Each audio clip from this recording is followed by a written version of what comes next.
Friends, welcome to the channel. Friends, इस video में आपका फिर से स्वागत है। और इस वीडियो में हमने डिस्कस किया है लिक्विड पेनिट्रेंट टेस्टिंग के बारे में। ठीक है, तो इसके बारे में हम डिटेल में जानकारी आज लेंगे। इसका मेथड और प्रोसीजर हम इसी पे फोकस करेंगे, ठीक है ना। और प्रोसीजर कैसे किया जाता है वो भी मैं कवर करूँगा। तो चलिए वीडियो में आगे बढ़ते हैं। फ्रेंड्स, यहाँ पे सबसे पहले देखते हैं किसी भी प्रोसीजर को देखने के लिए कि उसका स्कोप क्या है, और स्कोप के अंदर सारी चीज़ें आ जाती है। तो यहाँ पे पहले हम देखेंगे फर्स्ट ऑफ ऑल। फ्रेंड्स, मैं आपको बता दूं कि ये एलपीटी का जो प्रोसीजर और मेथड है ये आपको एएसमी सेक्शन 5 में मिल जाएगी। एएसमी सेक्शन 5 और आर्टिकल नंबर जो है आर्टिकल नंबर 6 में, ठीक है ना। ये आर्टिकल नंबर 6 में मिलती है। तो यहाँ पे देखेंगे कि स्कोप में क्या है। इक्विपमेंट रिक्वायरमेंट है, ठीक है ना। और देन आफ्टर प्रिपरेशन रिक्वायरमेंट है, इससे हमको ये मिलेगा प्रिपरेशन रिक्वायरमेंट। और उसके बाद ये जब कंप्लीट होती है तो एक्सेस पेनिट्रेंट रिमूवल आती है, ठीक है। एंड देन आफ्टर पेनिट्रेंट एप्लीकेशन आता है, ठीक है। तो पेनिट्रेंट एप्लीकेशन के बाद अपना डेवलपर एप्लीकेशन आता है, इंस्पेक्शन एंड इंटरप्रिटेशन आता है, and then after final record and reports आती हैं। तो यहाँ पे देखेंगे फ्रेंड्स, सबसे पहले इक्विपमेंट और रिक्वायरमेंट्स। इक्विपमेंट में क्या क्या आता है। तो इक्विपमेंट में जो पेनिट्रेंट रेड डाई फ्लोरेसेंट आता है, क्लीनर आएगा, ठीक है, developer, clean line free clothes आएगा। मतलब ये जो है ना कॉटन कपड़ा होता है, कॉटन क्लॉथ होता है, UV light for fluorescent testing. But इसका रिक्वायरमेंट उतना नहीं है, बट कहीं रिक्वायरमेंट होता है, मैं बताऊंगा वीडियो में आगे आपको। चलिए ये चीज़ें तो होगी। उसके बाद मैं देखता हूँ कि यहाँ पे प्रिपरेशन रिक्वायरमेंट में क्या है। सरफेस क्लीनिंग होनी चाहिए, और यहाँ पे remove oil, grease, paint like जो होते हैं ना वो एकदम क्लीन होनी चाहिए। Drying of the test surface, ठीक है। सरफेस जो है वो सूखा होना चाहिए, ड्राई होना चाहिए, जैसे कि वेल्डेड जॉइंट को हम डीपीटी करते हैं। तो एंड देन आफ्टर हम यहाँ पे देखेंगे एक्सेस पेनिट्रेंस।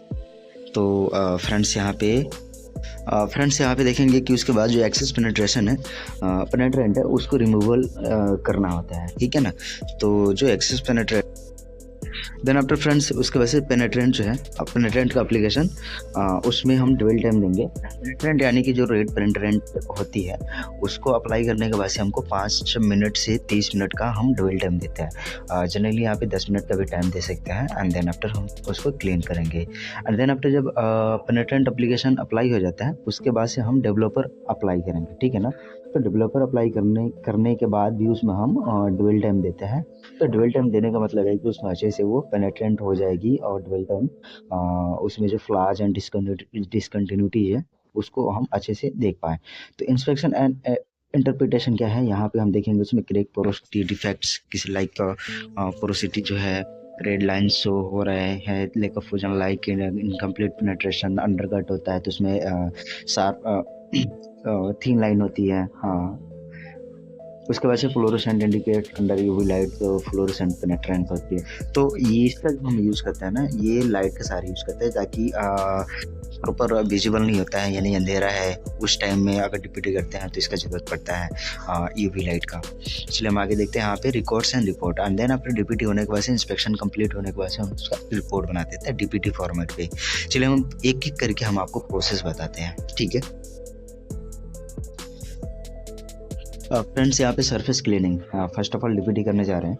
तो वेल्डेड जो पार्ट है, जो वेल्डेड सरफेस है, उसको हम सबसे पहले हम क्लीनर से हम क्लीन करेंगे। क्लोथेज का कपड़ा लेके और क्लीनर अप्लाई करके उसको क्लीन करेंगे प्रॉपरली। जैसे वाइल ग्रीस या पेंट रस्टेड है तो वो सारा क्लीन हो जाएगा यहाँ पे, ठीक है।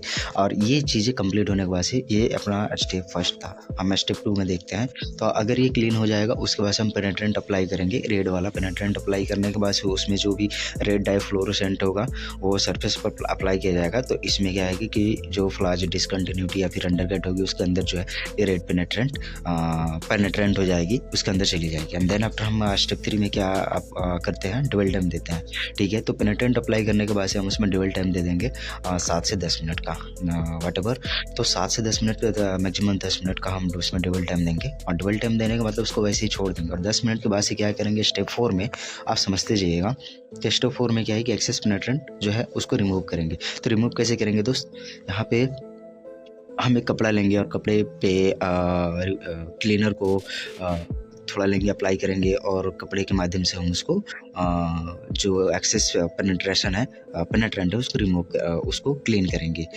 दोस्त क्लीन हो जाने के बाद से जो डिसकंटिन्यूटी रहेगी या फिर कोई पोरोसिटी या पिन होल रहेगी उसके अंदर रेड वाली चली जाएगी, पेनिट्रेंट हो जाएगी, तो वो क्लीन नहीं होगी, तो उसे कोई दिक्कत भी नहीं है। और इसके बाद से स्टेप 4 कंप्लीट होने के बाद से हमको क्या करना है, यहाँ पे स्टेप 5 में देखेंगे डेवलपर अप्लाई करेंगे, ठीक है ना। तो डेवलपर अप्लाई करने के बाद से यहाँ पे भी 7 से 10 मिनट का हम डबल टाइम दे देंगे और 10 मिनट के बाद से उसमें हम फाइनली इंस्पेक्शन करेंगे कि उसमें कोई इंडिकेशन है क्या, इंडिकेशन लाइक इसका कोई अंडर कट लाइक क्रैक, वो भी वहाँ पे दिखेगा, लीनियर इंडिकेशन, राउंडेड इंडिकेशन। तो यहाँ पे दिखाया गया, सबसे पहले बता दूं कि क्रैक जो है हमेशा रिजेक्ट हो जाता है, चाहे वो रेडियोग्राफी का टेस्टिंग हो, लिक्विड पेनिट्रेंट टेस्टिंग में हो या फिर कोई भी वटएवर लाइक एम्पिटी भी हो, चाहे जो भी हो, तो क्रैक का कहीं भी एक्सेप्ट नहीं होता है, लीनियर इंडिकेशन में आ जाता है। लीनियर इंडिकेशन कोई भी एक्सेप्ट नहीं होगा। राउंडेड इंडिकेशन की अगर बात करता हूँ तो उसमें अगर राउंडेड इंडिकेशन में 4 इंडिकेशन अगर है तो 4 इंडिकेशन है तो उसको रिजेक्ट कर दिया जाएगा। और यहाँ पे 2.4 mm से अगर ज़्यादा उसका साइज है उसका, तो वो रिजेक्ट उस केस में हो जाएगा, ठीक है। और 4 इंडिकेशन है एक ही लाइन में तो उसको लीनियर इंडिकेशन कंसिडर करके उसको रिजेक्ट किया जाएगा, ठीक है। यहाँ पे रिलेवेंट इंडिकेशन क्या है फ्रेंड्स, यहाँ पे देखेंगे कि लीनियर, राउंडेड, एक्सेप्ट और रिजेक्ट, बेसिक जो क्राइटेरिया जो है वो रिजेक्ट होगा।